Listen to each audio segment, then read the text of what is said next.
We're honored to be joined by Bonnie O'Brien, President and CEO of an organization called Transition Professionals. This is part of our 25 for 25 initiative, recognizing 25 winners of the Russ Berrie Making a Difference Awards.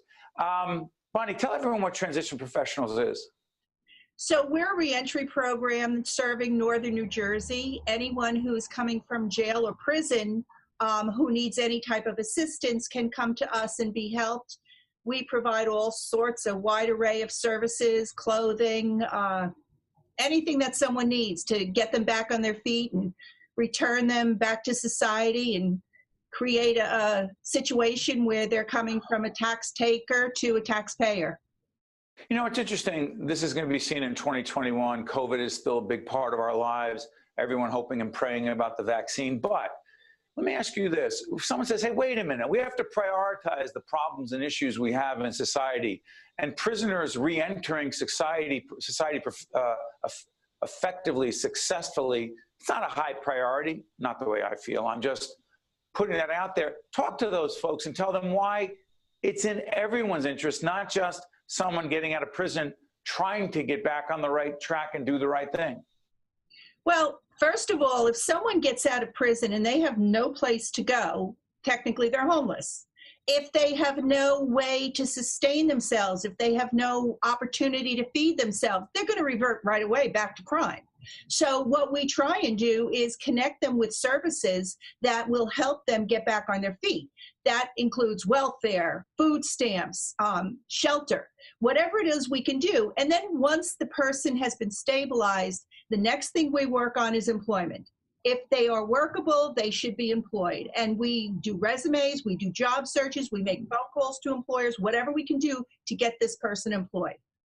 You know, it was 1997 that we met, excuse me, at the Russ Berrie Making a Difference Awards. First of all, what did the award mean? What did the award mean, and does the award mean? And second, what was it like being in that room with all those other extraordinary leaders of organizations making a difference? It was overwhelming. Up to that point, we're all volunteers, and I had been financing the organization. I had decided to start this organization after I was volunteering in the jail for so many years. And I said, I'm going to do this, and I'm going to do it full-fledged as a one-stop center to help people getting out of jail and prison. Was that the Bergen County Jail? The Bergen County Jail. Okay. And when I was nominated for the award, I thought that was great. I had never heard about it before. But when I won the award, that $50,000 went straight into our coffers here. And we were able to sustain paying the mortgage payment, the rent, the utilities, and much, much more. And since that time, we're no longer a solely volunteer organization. We're funded by the state. We get a myriad of donations in, and we're able to help people more than ever before.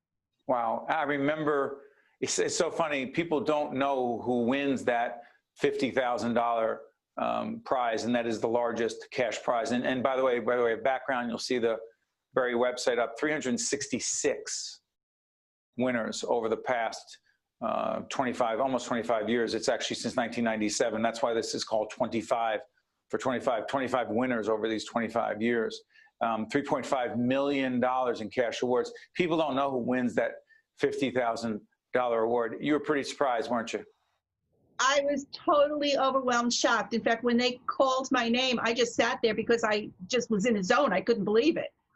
So it was overwhelming. They're a wonderful organization.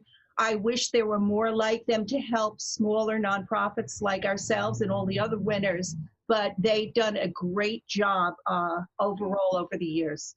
And you know, Bonnie, speaking of not-for-profits, Angelica Berry, the head of the board of trustees of the foundation, and I had this conversation on the air. We've had it off as well about the impact of COVID on not-for-profits. Talk about the impact of COVID-19 on the work that you and your colleagues are doing. So when COVID hit in mid-March, we were still fully operational, running 8 programs in the Bergen County Jail.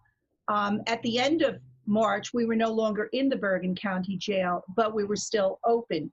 We have a lot of homeless on the streets, and we collect mail for at least 40 people who are homeless. So being closed really wasn't an option. I was coming into the office 2 and 3 times a week to make sure that people were getting their mail and to see if there was anything else we could help solve some of their problems for. As of June 1st, we opened completely our doors. We haven't been closed since June 1st. We're open every day, Monday to Friday. And we started to go back into the jail. We go in now on the visitor side because there's still a need for people, once we've identified them in the jail, that they may be homeless or they need services. We go in ahead of time so that when they're ready to get out, we're already primed to assist them with whatever they need. Bonnie, you mentioned getting out. Talk about the impact of quote unquote early release of prisoners. So the state released quite a number of prisoners on November 4th. Well, by the way, this is being seen in 2021, so we're talking about 2020, but go ahead.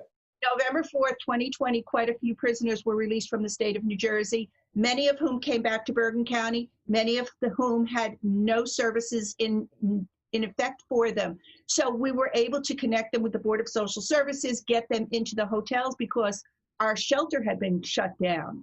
And Board of Social Services was putting people temporarily into hotels. So once they're stabilized and they have housing, then we go ahead and see whatever else we can do for them. If it's a matter of getting them documents of identification, that has also been more difficult with offices being closed, county offices, municipal offices. So we do whatever we can to get them their documents of ID. We connect them with mental health services. We give them clothing. The good thing about COVID is people are cleaning out their closets and donating a heck of a lot of clothing. So we have clothing for people. In fact, we bring clothing down to the jail because they may have gone in the summer and they're coming out now when it's cold.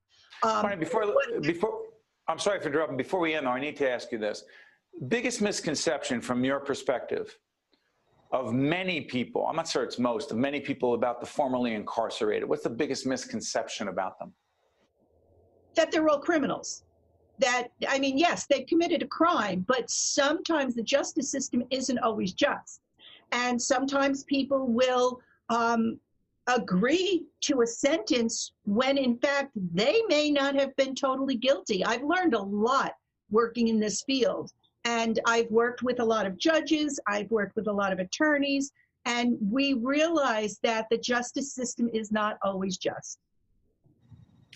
And race matters. Socioeconomic status matters. Absolutely. Legal representation matters. All those things matter. One more, do this before we leave. We'll put up your website one more time. If people want to make a difference and try to be helpful to what you're doing, can they volunteer? Can they contribute? What can they do? We've got a few seconds. So they can volunteer. Yes, we're always looking for volunteers. It can be remote volunteering, or it can be here in person in the office where they're actually face-to-face with people. They can donate, whether it be tangible items or whether it be financial support. We have a lot of people who eventually do get into apartments and they need a lot of things for those apartments, so household items as well. Bonnie O'Brien is the president and CEO of an organization called Transition Professionals, one of 25 winners of the Berrie Award for making a difference that we're featuring in 25 for 25. Bonnie, thank you so much. We wish you all the best, and your colleagues doing important work. Thanks, Bonnie. Thanks, Steve. I'm Steve Adubato. We thank you so much for watching. We'll see you next time. One-on-One with Steve Adubato has been a production of the Caucus Educational Corporation.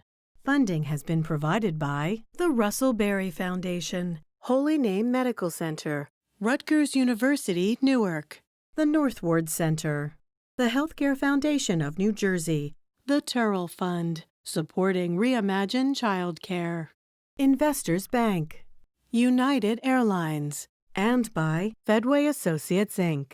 Promotional support provided by ROINJ and by the New Jersey Business and Industry Association. Data shows that many patients have avoided seeking critical health care in the wake of COVID-19 for fear of contracting the virus. Delaying medical care can have serious consequences, so you should never second guess or ignore your symptoms. At Holy Name Medical Center, we have measures in place to prevent infectious disease from spreading. We're clean, we're open, and we're safe for all your healthcare needs.